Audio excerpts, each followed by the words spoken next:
오후 예배를 드리시는 우리 모든 성도님들에게 하나님의 은총이 함께 하시기를 주님의 이름으로 축복합니다. 배가 부릅니다. 몸도 편안하지요. 그러면 어김없이 우리 그분이 옵니다. 잠이 오거든요. 또 거기다가 이제 배도 부르고 몸도 편안한데 제가 설교하잖아요. 반절이 주무세요. 어디든 그랬습니다. 그래서 제가 고민을 좀 했습니다. 어떻게 하면 우리 성도님들을 안 재울까? 그래서 이 시간에 제가 이 서론과 또 본문과 딱 맞는 어떤 그런 간략한 게임을 하나 준비했는데요. 텔레파시 게임입니다. 텔레파시 게임. 방법은 간단합니다. 화면에 나오는 어떤 이름이나 또는 문장을 보고 제가 이제 하나, 둘, 셋 하면 떠오르는 단어를 말 크게 말씀하시면 됩니다. 뭐 작게, 이게 아니라 크게. 잠 깨려고 하는 거잖아요. 목적이 분명한 게임입니다. 잠 깨려고 하는 거기 때문에 크게 말씀하시면 됩니다. 여기에서 주의할 점, 오래 생각하고 말하는 것이 아니라 보는 즉시 떠오르는 것을 말해야 한다는 점입니다. 연습 게임입니다. 연습 게임. 자, 문제. 자, 주세요. 전주에서 가장 행복한 교회는? 자, 잠깐만. 손 들고 하는 게 아니라, 제가 말했잖아요. 자, 하나, 둘, 셋 하면 손 드는 것이 아니에요. 손 드는 게 아니라 크게 다 같이 저와 텔레파시가 맞는지를 보는 겁니다. 자, 원래 이거 그 시나리오에 없던 상황이라 손 누구도 들 거라 생각 못 했거든요. 대본이 있는데 여기 좀 못 하겠네, 이대로. 그래도 준비한 거니까 좀 하겠습니다. 와, 대박. 저랑 텔레파시가 통했습니다. 이제 이렇게 하는 게임입니다. 이렇게. 자, 그럼 이제 본격적으로 한번 시작을 해보겠습니다. 자, 문제 주세요. 자, 가룟 유다. 자, 하나, 둘, 셋. 배신자. 대박. 정확합니다. 자, 다음 문제입니다. 문장입니다. 문장. 여호와는 나의 목자시니 내게 부족함이 없으리로다. 하나, 둘, 셋. 시편 23편.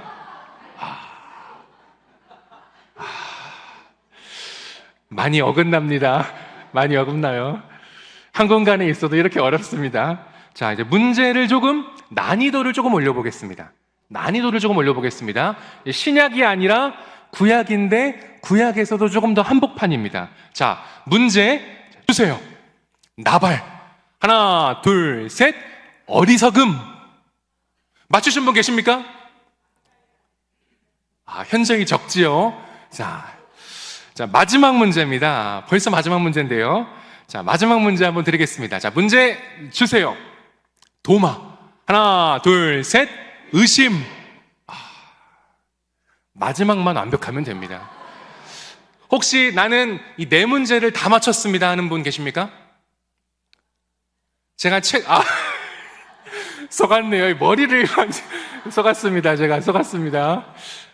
다 맞추신 분 있으면은 문자를 한번 주십시오. 제가 최근에 기가 막히게 맛있는 사탕을 하나 구했는데 제가 사탕 하나 은밀하게 드리겠습니다. 자, 게임을 조금 더 하면 좋은데 다음 설교 시간에 제가 좀 준비해서 오도록 하겠습니다. 자, 게임도 했으니까요. 여러분, 설교 끝날 때까지 주무시면 안 됩니다. 약속입니다. 자, 게임 끝날 때까지, 설교 끝날 때까지 주무시면 안 됩니다. 우리는 지금 사순절을 지나고 있습니다.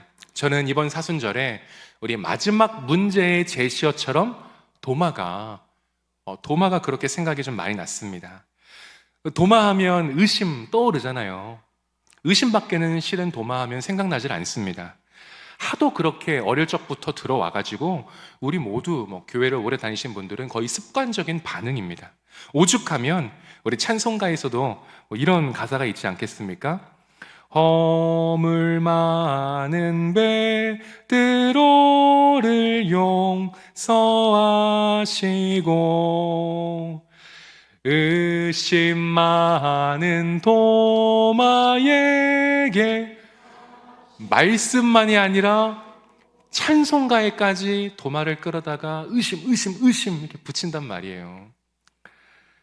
하지만 세상의 그 어떤 것도 그리고 어떤 사람도 그렇게 어떤 한 모습을 보고서 너는 이런 사람이다, 너는 이런 이미지다, 도마 넌 의심이다 라고 규정 지을 수는 없습니다. 왜냐하면 세상은 참으로 복잡하고 사람도 너무나 복잡하기 때문에 그렇습니다. 그래서 이 시간에는 오늘 나눈 말씀을 가지고 크게 세 가지에 걸쳐서 한번 좀 살펴보려고 하는데요. 첫 번째, 도마는 어떤 제자였나? 의심만 아니라 의심했죠. 그러나 성경 전반적으로 성경이 보여주는 도마는 의심 외에도 어떤 제자였나? 둘째, 많은 사람이 도마를 의심으로 기억하는데 그 도마의 차갑고 싸늘한 의심 그 이면에 도마 마음 가운데 있던 상처는 무엇이었나 한번 살펴보고, 끝으로 그런 도마에게 예수님은 어떻게 다가오셨고 우리가 어떻게 살기를 바라시는지 이렇게 한번 살펴보도록 하겠습니다. 먼저 도마는 어떤 제자였나? 여러분, 도마는 마태, 마가, 누가, 요한 모든 이 공간복음서마다 등장합니다. 그런데 이 도마에 대한 자세한 내용이 없어요. 그죠? 12제자가 누구누구였는지 그 이름을 언급하는 대목에서만 도마라고 잠깐 나옵니다. 그런데 오늘 읽은 이 요한복음에는 크게 세 부분에 걸쳐 도마를 알려주거든요. 11장, 14장, 20장에서 도마를 알려줍니다. 어떤 성격이었을지, 어떤 캐릭터였을지를 엿볼 수 있게끔 해주어요. 먼저 요한복음 11장인데요. 첫째로 도마는 충직한 제자였습니다. 의외지요? 도마는 12제자 가운데 충직한 제자였다. 예수님이 신성을 모독했다면서 유대인들이 성전을 거닐고 계신 예수님을 둘러싸버립니다. 예수님이 성전을 거닐고 계시자 유대인들이 그 모습을 보고 예수님을 순식간에 둘러싸요. 그게 요한복음 10장의 내용입니다. 그리고는 예수님께 이런 질문들을 하죠. 당신이 대체 누굽니까? 그러자 예수님이 하는 말을 듣고서 유대인들이 저 사람 못 쓰겠다, 신성 모독이다, 화가 머리끝까지 치밀어 오르면서 돌을 들어 예수님을 바로 죽이려 합니다. 그러자 예수님이 가까스로 제자들의 도움을 받아 그 자리를 피해 요단강 건너 쪽으로 피하시거든요. 이제 겨우 막 몸을 피했는데 예수님이 도착하시자마자 어떤 소식을 듣습니다. 전가를 받는데 그 내용은 이렇습니다. 예수님이 사랑하시던, 참으로 사랑하시던 나사로가 병들어 죽게 되었다. 그러자 예수님이 어떻게 하시냐면, 제자들도 있고 나를 따라오는 무리도 있고 자기도 좀 생각하신다면 이제 막 피해 건너왔으니까 거기에서 몸을 피하는 게 맞아요. 홀몸이 아니고 여럿이니까. 근데 예수님이 어떻게 하시냐면 가려고 하십니다. 다시 그 유대 땅으로 가려고 하세요. 그러면 제자들 입장에서는 어떻겠어요? 말리죠. 내 목숨보다 지금 소중한 게 예수님 목숨인데 예수님을 따라다녀야 나에게 무엇이라도 주어지지 않겠습니까? 현재 제자들 입장은 그렇잖아요. 그러니까 말리죠. 예수님, 기억 안 나세요? 하마터면 예수님 지금 돌에 맞아 죽을 뻔했습니다. 거기가 어디라고 가세요? 거기가 지금 가면 큰일 납니다 하면서 예수님을 말리죠. 그런데 예수님의 마음은 확고했습니다. 모든 제자가 확고해하는 예수님, 말리려는 이 제자, 이러한 상황 가운데에서 어떻게 하지 주저하고 있을 때, 이때 처음으로 도마가 성경 속에 등장합니다. 요한복음 11장 16절, 도마가 다른 제자들에게 말하되 우리도 주와 함께 죽으러 가자. 멋있게 등장합니다. 혹자는 이 구절을 보고 도마는 분명히 충동심의 사람이었을 것이다 라고도 말합니다. 그렇게도 볼 수 있죠. 다들 저런 말을 쉽게 하지 않는데 갑자기 제자 가운데 한 명이 야, 우리도 좀 주와 함께 죽으러 가자, 그렇게 하니까 충동적인 사람이라 볼 수도 있죠. 하지만 저의 눈에 이 도마는 적어도 이 말 속에 예수님과 가서 무슨 일이 있을지라도 운명을 같이 할 충직한 제자로 보입니다. 그런 의미에서 도마는 충직한 제자라고도 할 수 있습니다. 둘째로 도마는 이 요한복음 14장에서 보면 모르는 것은 물어볼 줄 아는 용기 있는 제자입니다. 예수님이 요한복음 14장에서 제자들에게 이렇게 말씀하십니다. 긴 내용인데 간략하게 군데군데를 가져오면 이렇습니다. 너희는 마음에 근심하지 말라 라고 하시고는 뭐라고 하시냐면, 내 아버지 집에는 거할 곳이 많다. 내가 너희를 위해 지금 거처를 먼저 예비하러 간다. 그런데 너희는 내가 어디로 가는지 그 길을 알고 있다. 다른 사람은 몰라도 너희는 안다 라고 못 박습니다. 지금 이 말을 들은 제자들이 무슨 생각을 했을까요? 뭘 하시는 거야? 어? 뭘 하는 거야? 그래서 궁금해했거든요. 이해를 못했거든요. 그런데 아무도 예수님 말씀을 이해하지 못했는데, 그럼 물어보면 되는데 아무도 물어보질 못합니다. 왜냐하면 예수님이 너희는 안다 라고 하셨으니까.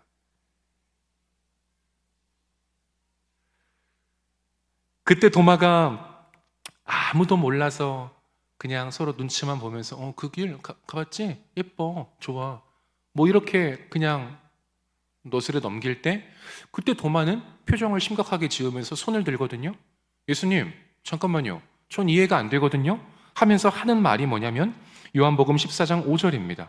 주여, 주께서 어디로 가시는지 우리가 알지 못하거늘 그 길을 어찌 알겠사옵나이까? 도마는 묻습니다.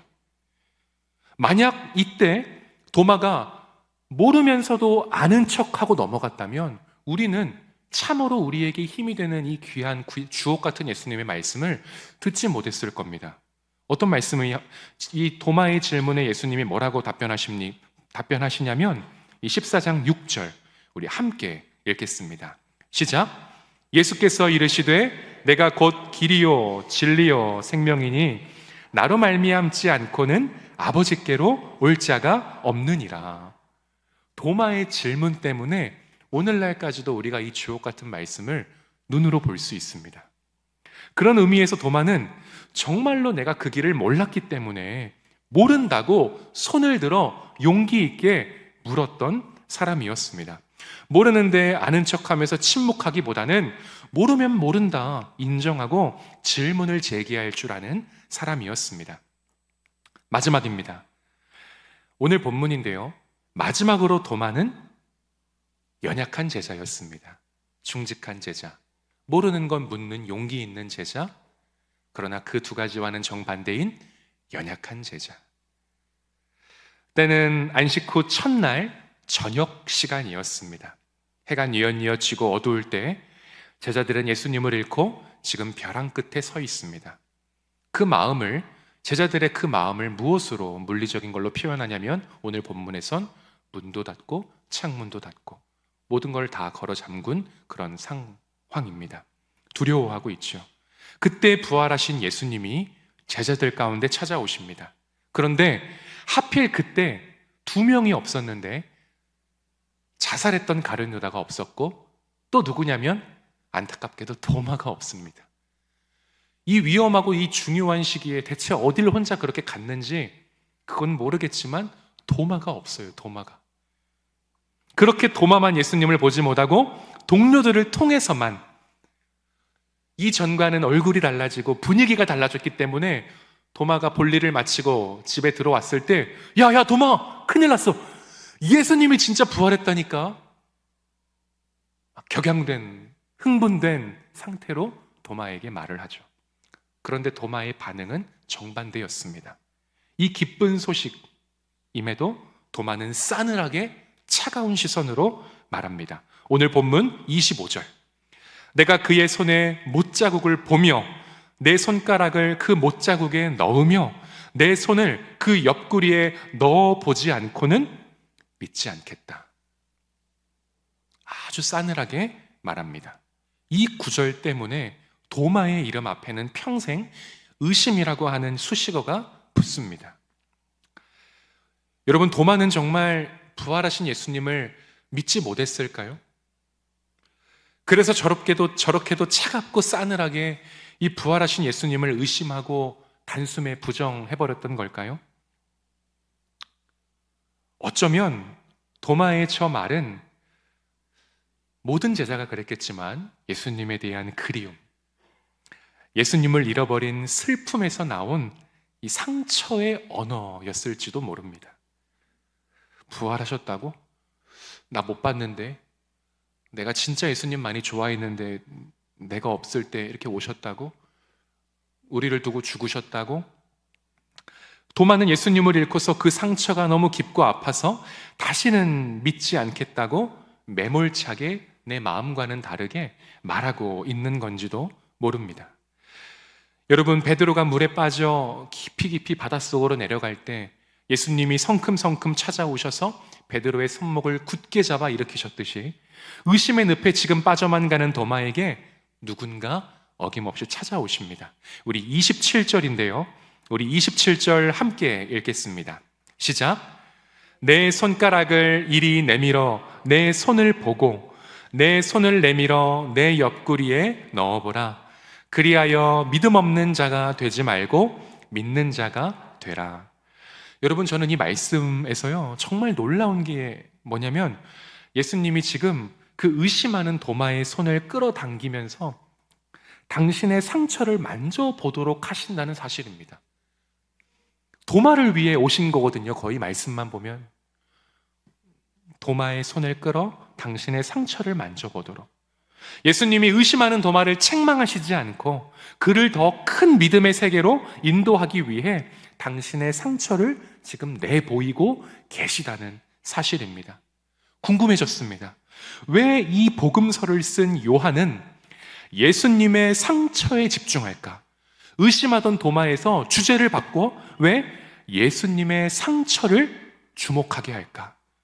요한은 왜 세상을 이기신 승리자 예수, 죽음을 이기신 부활의 예수가 아니라 상처를 내보이시는 연약한 예수님을 도마 앞에, 지금 우리 앞에 소개하고 있는 걸까? 여러분, 그 이유는 예수님이 내보이신 그 상처는 바로 우리 연약한 한 사람 한 사람의 죄를 대속하기 위해 예수님이 짊어지신 고통의 흔적이기 때문에 그렇습니다. 그 상처야말로 우리를 향한 참 사랑의 흔적이기 때문에 그렇습니다. 영국에서 태어나 인도의 선교사로 살았던 이 스탠리 존스가 쓴 순례자의 노래라고 하는 책에 보면 그가 이런 말을 남깁니다. 기독교는 자기를 내어주는 사랑, 죗값을 지불하는 사랑, 희생적인 사랑이 우주 안에 있는 힘의 중심이다. 이 우주의 중심은 다른 권력이, 다른 무언가가 아니라 자기를 내어주는, 죗값을 지불하는 그 희생적인 예수 그리스도의 사랑이야말로, 상처 입은 어린 양이야말로 우주의 중심이다 라고 선언합니다. 누군가는 싸늘하게 대답하는 그 도마를 보고 저 의심 많은 사람, 그렇게 도마를 바라보았지만, 그러나 상처 입은 예수님은 그런 도마를 보고 그의 말 너머의 진심, 그의 연약함, 그 내면의 상처에 주목하셨습니다. 상처 입은 자만이 상처 입은 이를 위로할 수 있는 것입니다. 우리의 대제사장이신 예수님은 어떤 분이십니까? 히브리서 4장 15절 16절 우리 함께 믿음으로 읽겠습니다. 시작. 우리에게 있는 대제사장은 우리의 연약함을 동정하지 못하실 이가 아니요 모든 일에 우리와 똑같이 시험을 받으신 이로되 죄는 없으시니라. 그러므로 우리는 긍휼하심을 받고 때를 따라 돕는 은혜를 얻기 위하여 은혜의 보좌 앞에 담대히 나아갈 것이니라. 우리의 대제사장은 우리의 연약함, 우리의 상처를 함께 아파하는 분이십니다. 우리도 도마처럼 상처가 있지요. 그리고 그 상처 때문에 때로는 예수님을 믿지 못할 의심이 생기고 사람들을 밀어낼 때도 있습니다. 도마와 똑같습니다. 그러나 주님은 이렇게 연약한 우리를 책망하십니까? 아닙니다. 책망하지 않고 오히려 당신의 상처를 우리에게 내보이시면서 우리를 품어주셨지요. 우리의 상처를 대제사장이신 예수님께 드러내 보일 때 그 상처는 더는 부끄러운 것이 아니라 더 큰 믿음으로 나가는 열쇠가 됩니다. 예수님은 그 상처를 들어서 내 가족, 내 이웃 가운데 지금 의심하고 상처로 신음하는 이들을 치유하십니다. 예수님이 도마에게 그리하셨듯이 상처를 통해 상처 입은 이들을 우리도 볼 수 있어야 합니다. 그들을 나무라지 않고 정죄하지 않고 그들을 따스한 곁이 되어야 합니다. 혹시요, 성도님들 자녀들 가운데 한때는 도마처럼 충직히 따랐고 한때는 도마처럼 용감하게 물을 것 물으면서 이해하고 기꺼이 따르려 했던 제자였지만 이 절망의 시대를 살아가면서 자기도 모르게 예수님을 이제는 의심하게 되고 점차 교회를 안 나가고 믿음의 근간이 흔들리는, 결국 믿음의 길에서 떠난 그런 자녀들은 혹 있지는 않으십니까? 또 우리 주변에 너무나 힘든 현실을 살아가는 청년들, 방황하는 청소년들, 홀로 아이를 기르는 미혼모들, 세계의 난민들, 노숙인들, 그리고 차별 속에 살아가는 장애인들이 곁에 있지는 않으십니까? 예수님이 도마에게 그리하셨듯이 이 그들이 직면한 아픔을 외면하지 않고 내 안에 있는 상처를 통해 상처 입은 이들을 바라보고 기꺼이 기도해 줄 수 있는 그런 따스한 곁들이 되어주기를 빕니다. 왜냐하면 예수님은 연약하고 상처난 우리를 통해 우리의 가족과 우리의 주변을 아름답게 바꾸어 가기를 원하시기 때문입니다. 눈물도 빛을 만나면 반짝인다 라고 하는 책이 있습니다. 그 책 제목과 같이 우리의 연약함, 우리의 상처가 우리의 대제사장이신 예수님을 통해 나와 내 가족과 내 주변을 빛나게 하는 거룩한 통로 되시기를 이 봄날 주님의 이름으로 축복합니다. 우리 들은 말씀 기억하며 생소할 수 있는 찬양이지만 우리 함께 찬양하면 좋겠습니다. 채우소서라고 하는 찬양인데요, 우리 가사를 한번 음미하면서 함께 또 배워보는 마음으로 함께 찬양하면 좋겠습니다.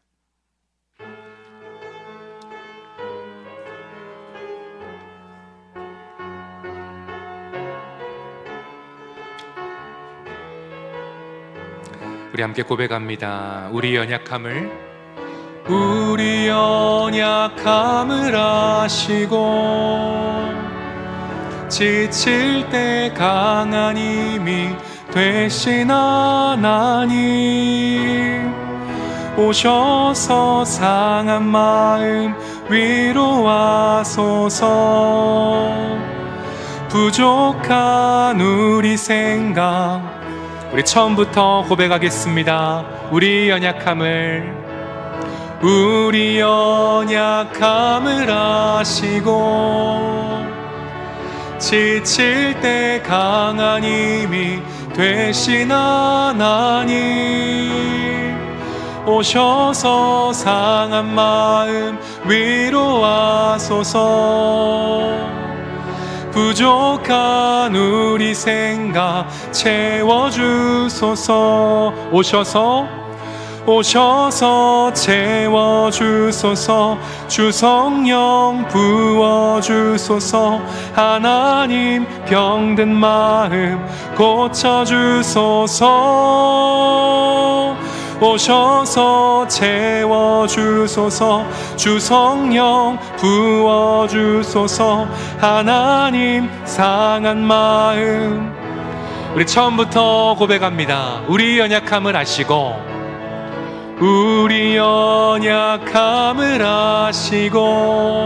지칠 때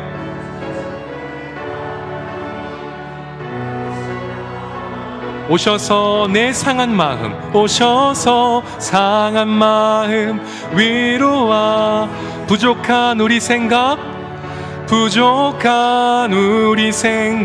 채워주소서.